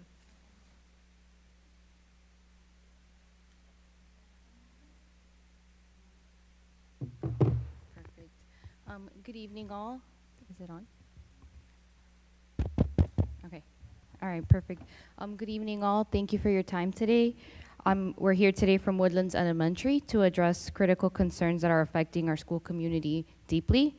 Issues such as poor communication, limited parent involvement, inadequate resource allocation, and questionable leadership decisions. Our teachers are an essential part of our children's life, and they need to feel good at work and not that they are being retaliated against for speaking up. With the difficulty in finding good teachers who care, it is disheartening to learn that one of my daughter's VPK teachers, Ms. Aviles, was let go today for requesting a half day. This decision was unfair, as she's a beautiful and enthusiastic teacher who is passionate about her job and our students. Each speaker that is here today from Woodlands will share personal encounters that shed light on these challenges. It's crucial that we work together to safeguard the essence and integrity of Woodlands' vibrant community. Thank you. Thank you. Ladies and gentlemen, order, please. If you all could Order hold your to allow the applause, next speaker to come up. it would be Order. great. Thank you. If you guys could hold your applause too, that would be really helpful. Thank you so much. Jessica? Yes. All right, Jessica. go ahead. 7%. If any student received a 7% on anything, changes would be made within Seminole County Public Schools immediately. SCPS is touted as, and I quote, the A-rated, academically high-performing district we are because of the dedicated and passionate teachers that we have, per your Facebook page. In public, you praise them. In private, you ignore them. What would you say if the staff rated their principal as 7% for trustworthiness, teachers just 29%, and parents less than 50%, because they did at Woodlands Elementary? Have you seen all the survey results from teachers and parents? If you are data-driven, shouldn't those be evidence enough that something is really wrong? Why was a C-rated principal encouraged to change everything at an A-rated school? Teachers are terrified to speak up, and you have done nothing. Nothing. No investigation, no calls, just a copy and paste response that is absolutely lackluster. This is a fundamental problem within the county. You claim to appreciate the teachers, but why is it that you have repeatedly remained silent when they have said their mental health is being affected and they are terrified of retaliation by their boss? Do you know that our beloved assistant principal has also taken a leave of absence? Did you know that our incredible math coach and teacher of the year last year had her position eliminated from our school? At what point do we matter? You have been inundated with letter after letter, phone call after phone call. Not only has the principal outwardly lied on many occasions, she has also retaliated against anyone who has had the courage to stand up for right versus wrong. This is evident with all the changes she has made regarding teacher placements. She takes zero accountability and is quick to throw anyone in her path under the bus. This is the new Woodlands Elementary, and it's heartbreaking. Mention the names while we're doing this per our comment section. Thank you. I don't think I said any names. I know, but Ladies and gentlemen, order, please. Were you hoping that this passionate and caring community would stay silent? You were wrong. We will not stop. All we are asking for is for you to give us our school back before there is a mass exodus. She is not the right fit for our school. Thank you for your time. Thank you. Next in line is Katie. Order. Ladies and gentlemen, After order Katie to allow the is speakers Sierra. to speak. After Sierra will be Shannon Medeiros, did I say that right? Medeiros, thank you. And after that, Emor Roy. Are you speaking again for non-agenda item? Okay. All right, so you'll be after that too. Thank you. Go ahead. Oh, like right here? Hello? Okay. And mention your name so I know that. Katie Claxton. Okay, thank you. Yeah. Good evening. My name is Katie Claxton, and I am here as a mom of 2 children that attend Woodlands Elementary School. I have written to you all 3 times this school year with concerns about our administration. I also happen to be a Seminole County public school employee, and I work as a substitute teacher at Woodlands Elementary School. I believe that I do hold a unique perspective on what is happening in the walls of our school. As a long-term sub, I was able to experience firsthand how drastic changes were and how they affected staff and students. I tried early on to share these issues regarding communication and an overall lack of respect and support for staff, which I have personally experienced. I would argue that Woodlands is experiencing a toxic work environment and an unwelcoming atmosphere for parents. I understand that this is hard to document neatly for you, and that it's hard to explain and maybe even investigate. But we have been trying to inform you all year long. I hop around all different grades. I have seen teachers and staff crying, stressed, overwhelmed, and walking on eggshells this year. This isn't isolated to just a few teachers, despite it just being a few speaking up. Faculty and staff retention is critical for the success of a school, and I am afraid we are in the process of losing many at ours. The common theme I hear all around the community as I talk about this is that the county does not care, that the county will not do anything. That is the message that I receive. I am here today because I don't want to believe that is true. I want to believe that you all care a great deal about the schools that you oversee. Otherwise, why would you be in this position? But you don't seem to be engaged in following up with the performance and placement of your staff and the overall spirit and morale of a school. And it matters. It matters a great deal to us parents who send our children here every single day. With all due respect, I think you all have severely downplayed the complaints brought forth to our school. We Thank need you. you Your to hear time us has today. expired. Thank you. Thank you. Sierra? Order, please. My daughter is in 1st grade at Woodlands Elementary School. She's 6 years old. Please take a moment to think about a 6-year-old in your life, one that's very special to you. One that you want to make sure that he or she feels safe in the place that they attend school for hours a day. Last year, she felt that. She felt that from her principal, her assistant principal, her teacher, her guidance counselor, her nurse, every single adult there. This year, she does not. She does not like walking to the nurse, the front office, the lunchroom, nowhere other than her classroom with her teacher where she knows she feels loved and safe. There has been a complete change in atmosphere on campus this year amongst the teachers, the staffs, and sadly, even the children feel it.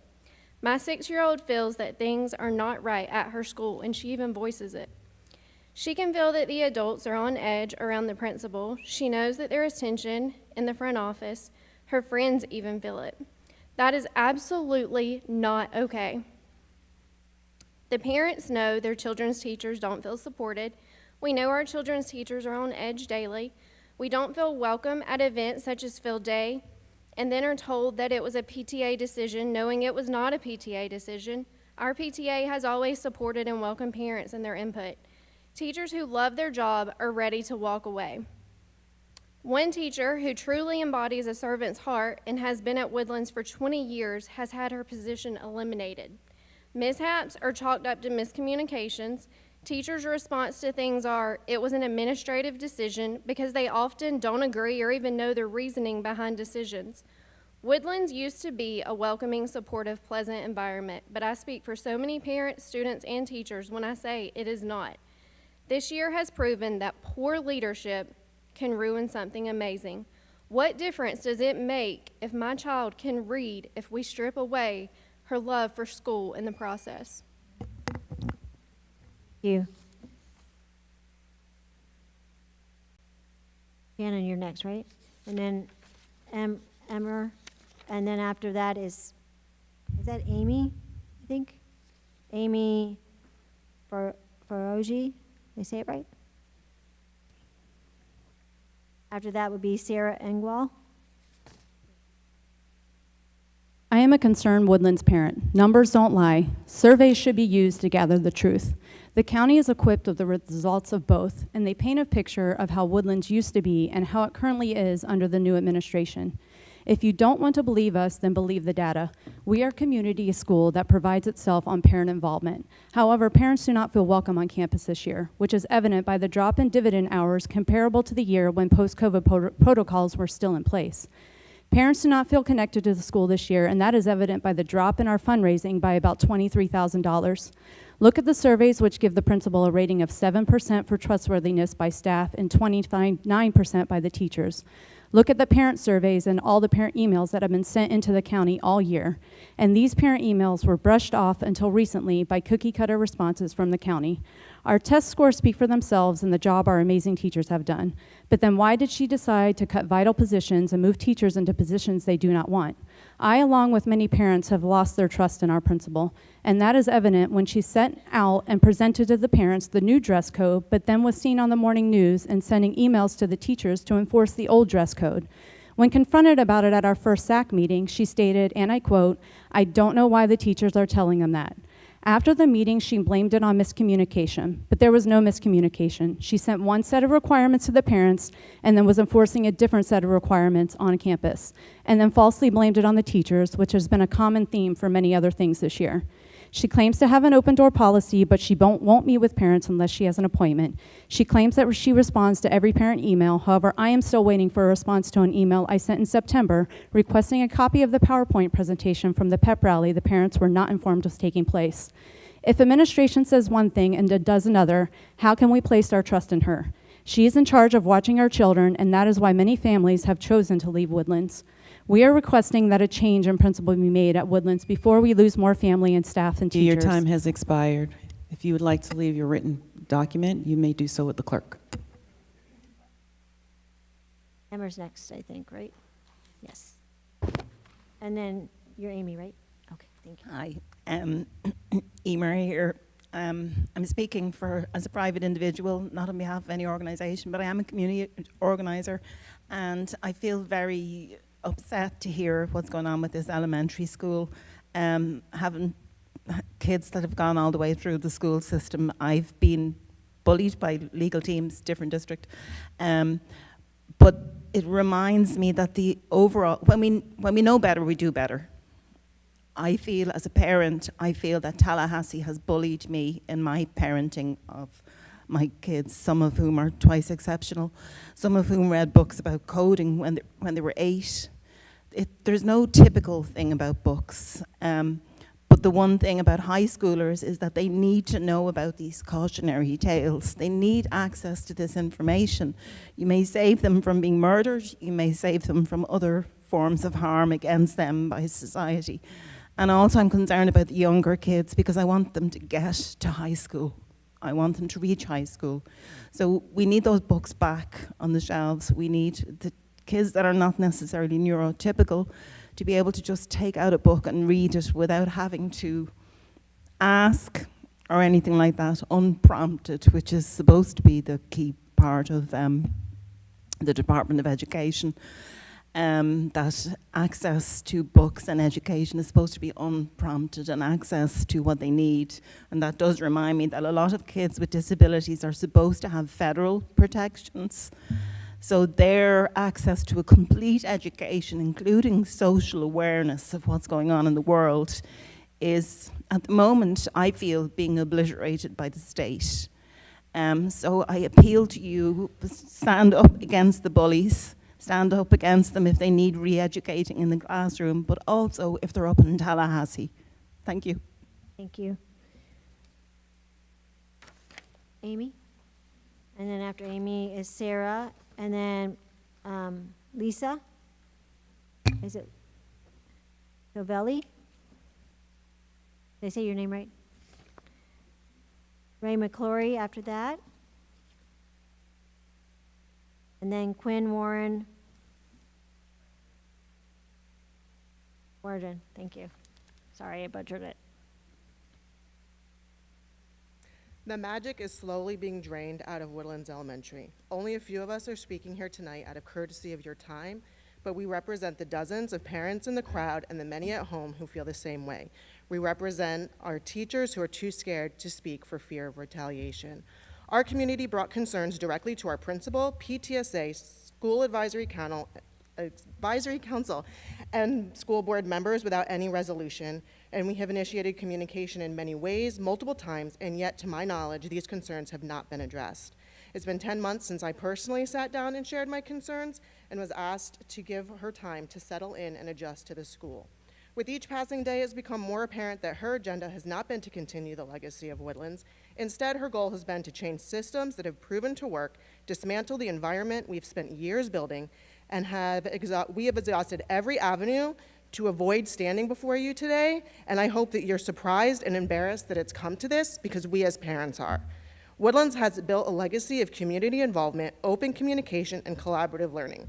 Our school has a proven track record of success, a reputation as one of the best elementary schools in the area, and we've experienced smooth administration changes before and know it's possible.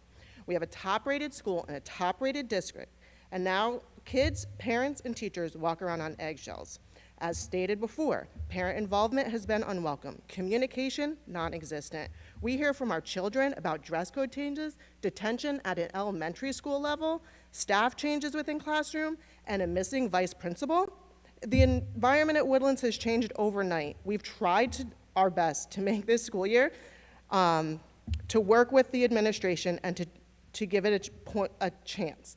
The point is, right now, we cannot move forward with the current administration. We request you listen to our concerns of the community and appoint a new principal for the upcoming year. We ask for a principal with a proven track record and temperament and leadership Thank you. style Your that time matches has our expired. culture. If you have something written, you can leave it with the clerk.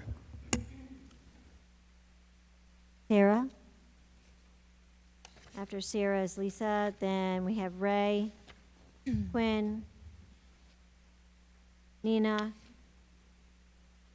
Lindsay Shargren.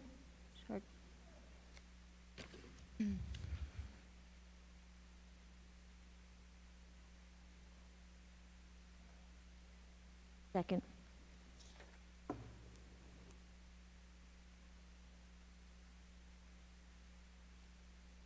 For being patient, Sarah.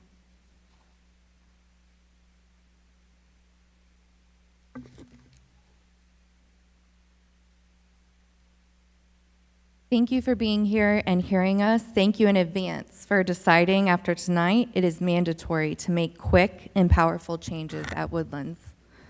To begin, I want to make it clear I'm in fear of the repercussions my daughter and myself will have at Woodlands from the principal for me speaking tonight. My daughter is in 3rd grade at Woodlands Elementary. We moved from Oviedo in the summer following her 1st grade year. We made the move once we found out we were pregnant and wanted both of our children to attend specifically Woodlands.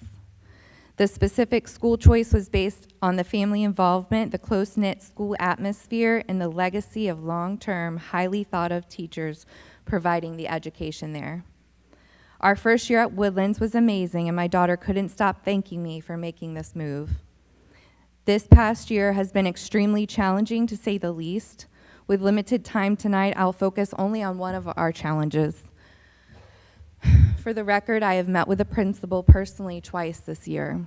My daughter has had 3 teachers cycle through her 1 3rd grade classroom. 2 of the 3 have left. We are thankful each day that the current one, our 3rd grade teacher, stays. That's not okay for these kids to worry about every morning. Will my teacher be there? After the first month of school, her teacher resigned with no notice. The only communication received as a parent was the email from the principal letting us know of the resignation. The entire next month, zero communication, zero additional assistance for the students or information was provided, other than from the amazing long-term substitute we had, who is no longer able to work at Woodlands due to reasons you all are aware of. Myself and other parents scrambled to help and provide the substitute with supplies, support, etc. Zero from the administration. I'm going to go to the end. This is a very small example. Woodlands magic is being stolen from our children. Thank you. Your time has expired. If you have something written, you can provide it to the clerk, and it will be provided to the board.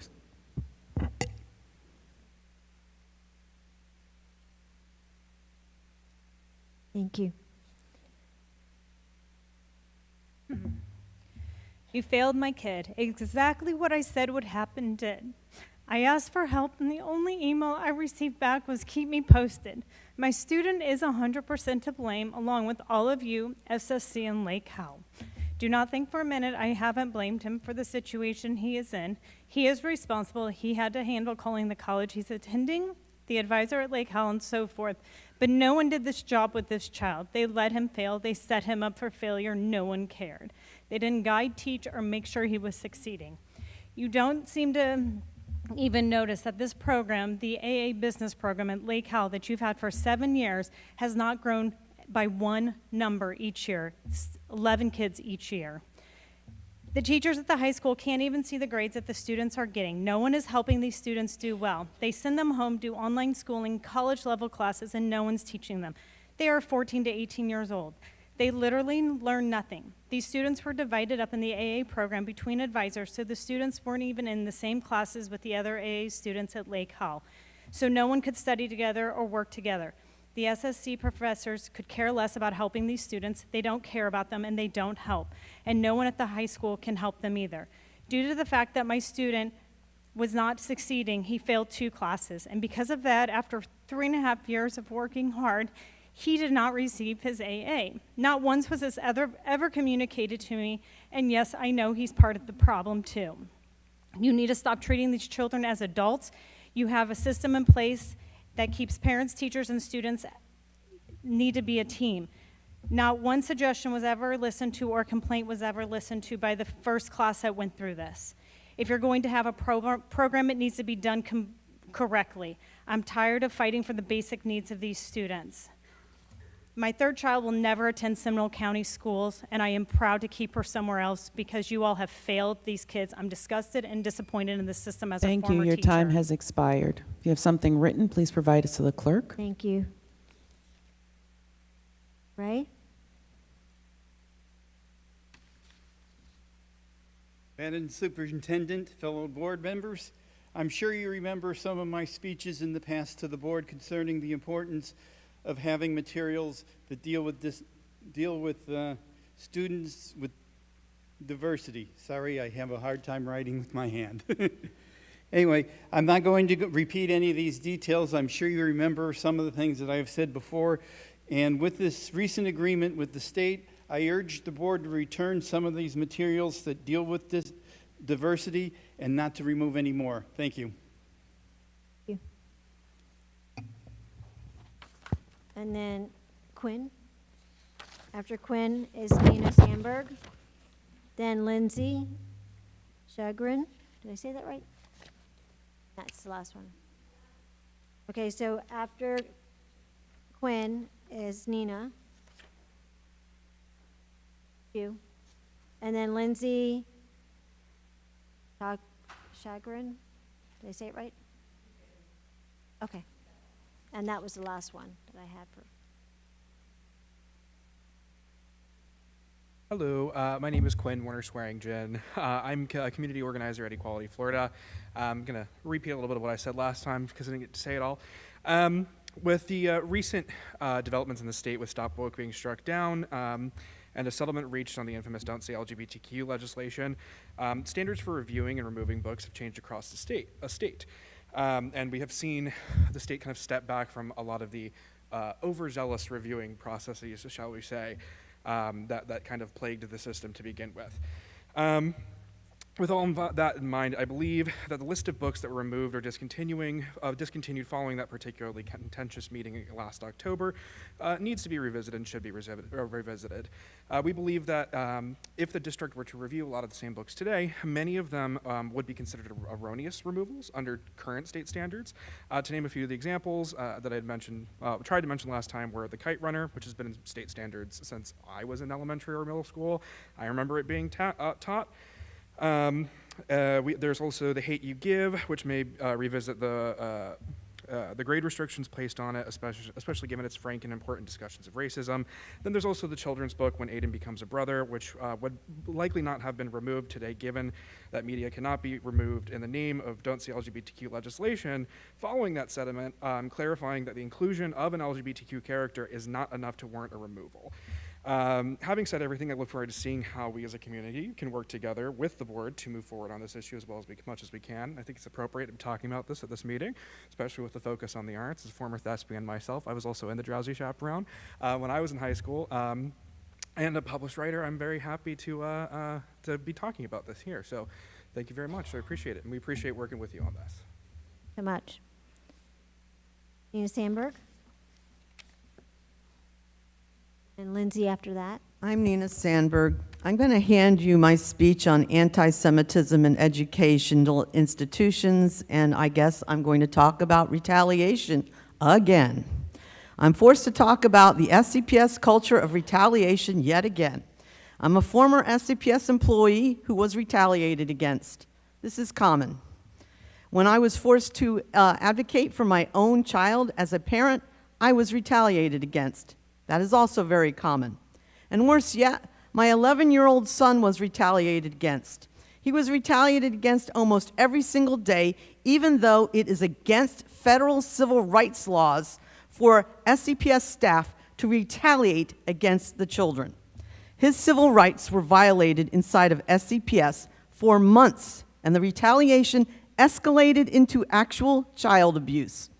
I was never able to stop it, and I was forced to yank my child out of his SCPS school to do forced homeschool and then forced private school as my only alternatives available to me to stop the retaliation against my 11-year-old child. Many employees who are retaliated against decide that their only alternative is to simply quit. They leave. They don't have a choice. I am well aware of the retaliation culture inside of SCPS. This retaliation culture includes employees retaliating against employees retaliating against parents, and employees retaliating against innocent children, which is the worst thing. In 7 years, you have not done anything to get rid of the retaliation culture. It is still here. And there is a principal who was retaliating against employees.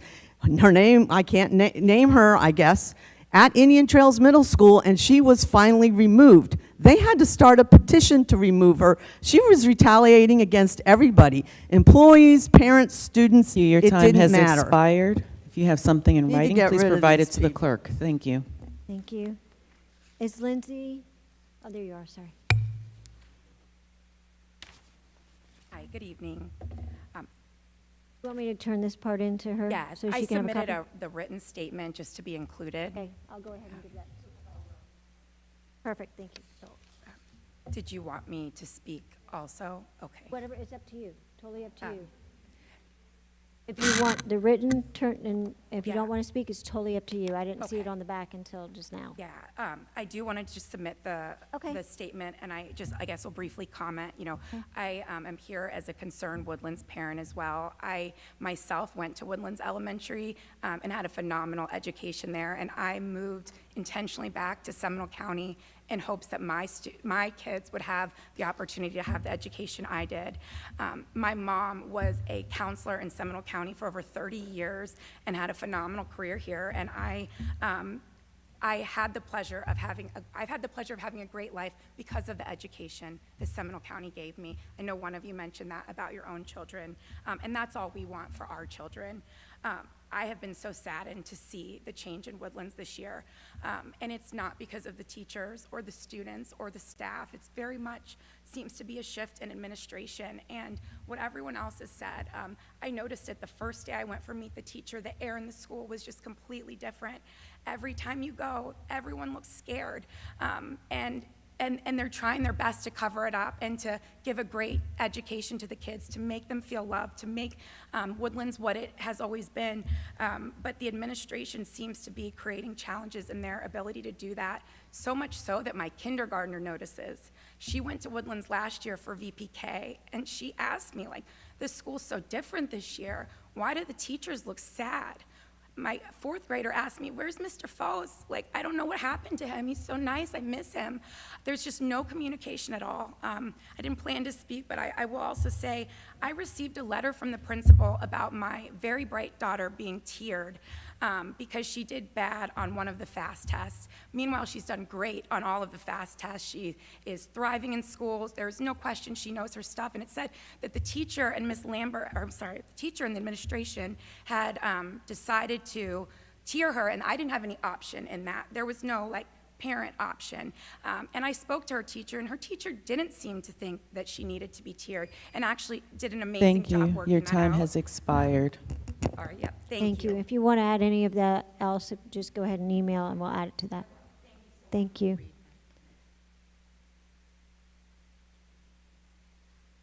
Right, if there isn't any further business, go ahead. Anybody? Yes, Member Pennick? I have two questions. My first is related to the public comment that we keep having about the changes in the law regarding book reviews. So, Superintendent, can we address what changes have happened that affect that process? Well, Or I believe what new changes happen legislatively that would have made change recently, and what we have done to respond to that? Well, and I believe what's being referenced is the settlement agreement that was resolved by the Department of Education and as it relates to clarifying what is included within the interpretation of that statute and that rule. So I'm not aware that the law has changed. What I'm aware of is that the settlement agreement has clarified the interpretation based on the language that's included. But I'll allow Attorney Cole Palmer to kind of elaborate. I will concur with what the superintendent said. There is no legislative changes in terms of the question that you asked, Member Pennick. There was a settlement. It offered clarification around 1557, which was went into effect last year.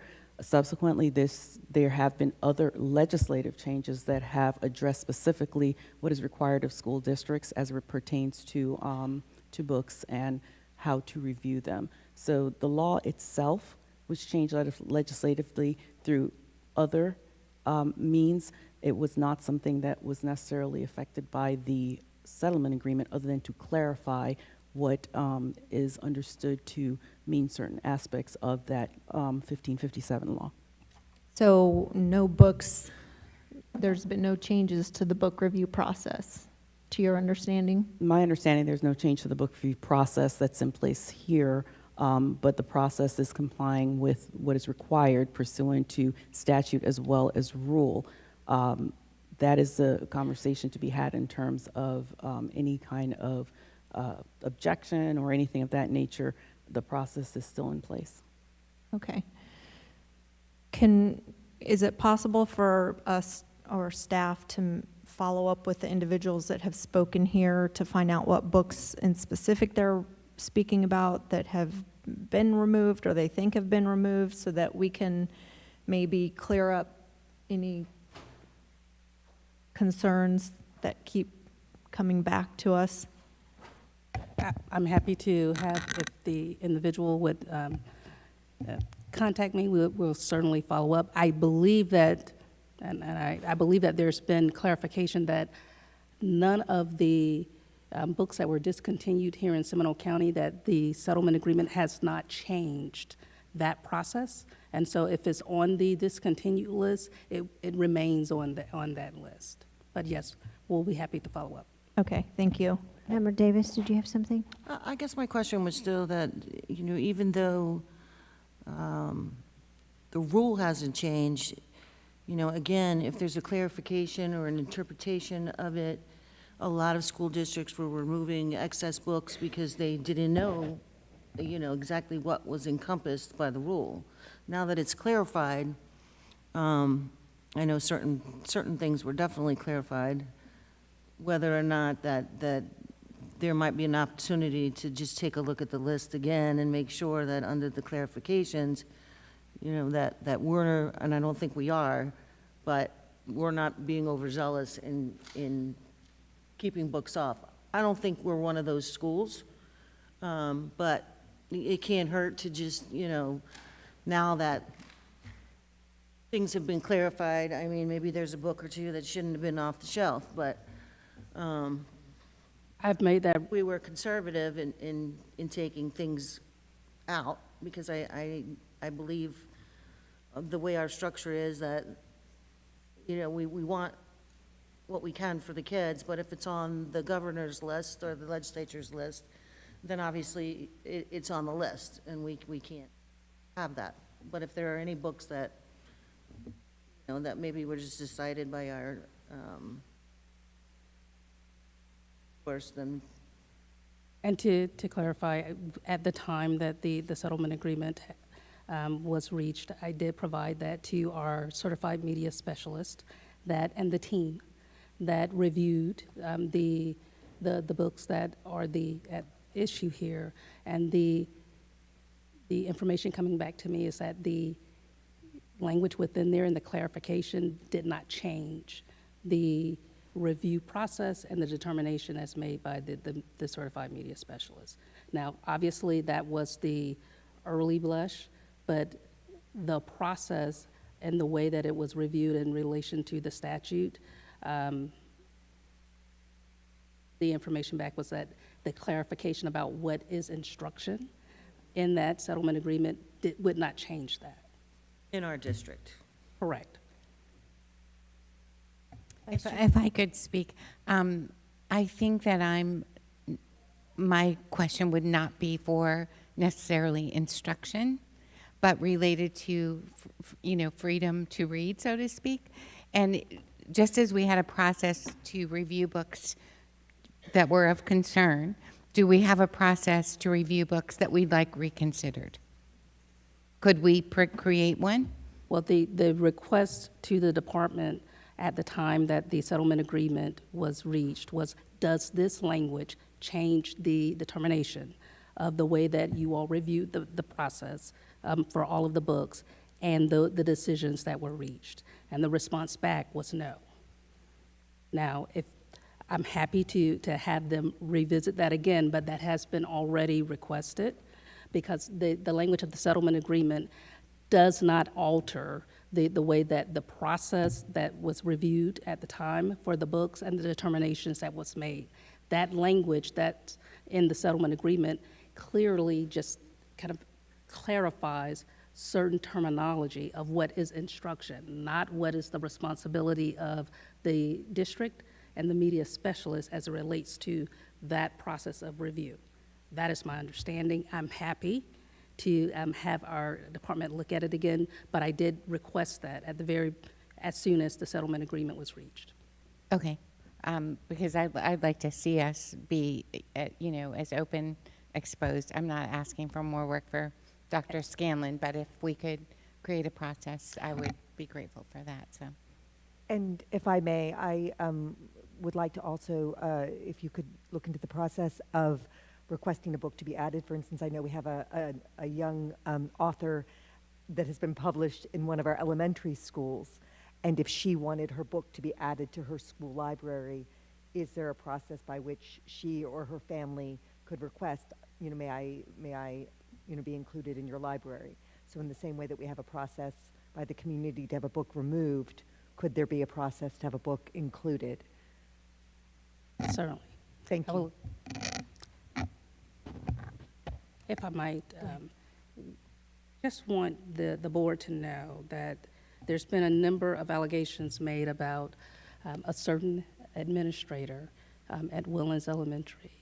And there's been a number of investigations that are ongoing. But I want you all to know that there are not any substantiated findings of inappropriate conduct. Order, by please. Ladies and gentlemen, order, please. the principal at Thank you. Woodlands Elementary. There have been many conversations. And it will be my recommendation in June that Principal Lambert is the principal for Woodlands Elementary for next year. Ladies and gentlemen, order, please. Order, please.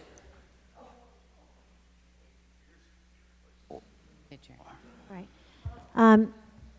Thank you for being here and thank you for speaking. Order. Ladies and gentlemen, order. Allow the chair to speak. Thank you. Thank you for being here. Thank you for speaking. If you did speak or you're here, taking time out of your busy schedule, I appreciate you being here. I hope everybody has a nice summer. I'm just saying a blank statement. This meeting is adjourned. Thank you.